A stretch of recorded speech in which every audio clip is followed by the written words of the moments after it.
नमस्कार, मी पंजाब डक. सांगायचं झालं तर जळगाव जिल्हा, बुलढाणा जिल्हा, त्याच्यानंतर धुळे, नंदुरबार, नाशिक, अहिल्यानगर, वैजापूर, गंगापूर म्हणजे या भागामध्ये आणखी 2-3 दिवस थोडं पावसाचं वातावरण आहे. म्हणजे 1 तारखेपर्यंत जळगाव जिल्हा, बुलढाणा जिल्हा, त्याच्यानंतर धुळे, नंदुरबार, नाशिक, कळवण या भागामध्ये आणखी 1 ऑगस्ट पर्यंत असं पावसाचं तुरळक वातावरण राहणार आहे. म्हणून हा अंदाज लक्षात येतात. मग राज्यात म्हणजे आता तुम्हाला सांगायचं झालं तर सर्वप्रथम आणि त्याच्यानंतर आज यवतमाळ देखील म्हणजे 29 तारखेला यवतमाळ, नांदेड या भागात देखील, आदिलाबाद, धर्माबाद थोडंफार पावसाचं वातावरण राहणार आहे. खूप काही मोठा राहणार नाही, पण पाऊस थोडा सध्या राहणार आहे आणि ठिकठिकाणी काही ठिकाणी सूर्यदर्शन देखील होणार आहे. म्हणून हा अंदाज लक्षात येतात. राज्यात सांगायचं झालं तर जवळपास म्हणजे 8 ऑगस्ट पर्यंत राज्यात काय होणार आहे, हवामान कोरडं राहणार आहे. जास्त असा मोठा काही पाऊस येणार नाही, म्हणून काही चिंता करायची गरज नाही. सांगायचं झालं तर 8 तारखेच्या नंतर 9 तारखेला मात्र काय झालं की सोलापूर जिल्हा, धाराशिव जिल्हा, त्याच्यानंतर सांगली जिल्ह्याचा काही भाग, त्याच्यानंतर इकडं लातूर जिल्हा,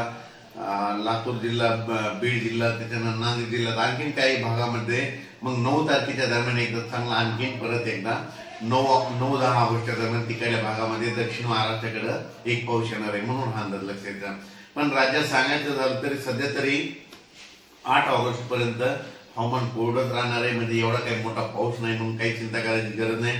फक्त राज्यात मध्य प्रदेशचे जे लगत जे जिल्हे येतात म्हणजे मध्य प्रदेशच्या लगत कोणते, मध्य प्रदेश आणि गुजरातच्या लगत नंदुरबार जिल्हा, धुळे जिल्हा, जळगाव जिल्हा, नाशिक जिल्हा, त्याच्यानंतर बुलढाणा जिल्हा, अकोला, अकोट हे भाग जे पट्ट्याने त्याच्यामध्ये आणखीन समजा 1 ऑगस्ट 2025 पर्यंत थोडं पावसाचं वातावरण राहणार आहे. म्हणून हा अंदाज लक्षात येतो. राज्यात सांगायचं झालं तर पूर्व विदर्भ, पश्चिम विदर्भ, दक्षिण महाराष्ट्र, उत्तर महाराष्ट्र, कोकणपट्टी, खानदेश म्हणजे असा खूप काही असा मोठा पाऊस राहणार नाही.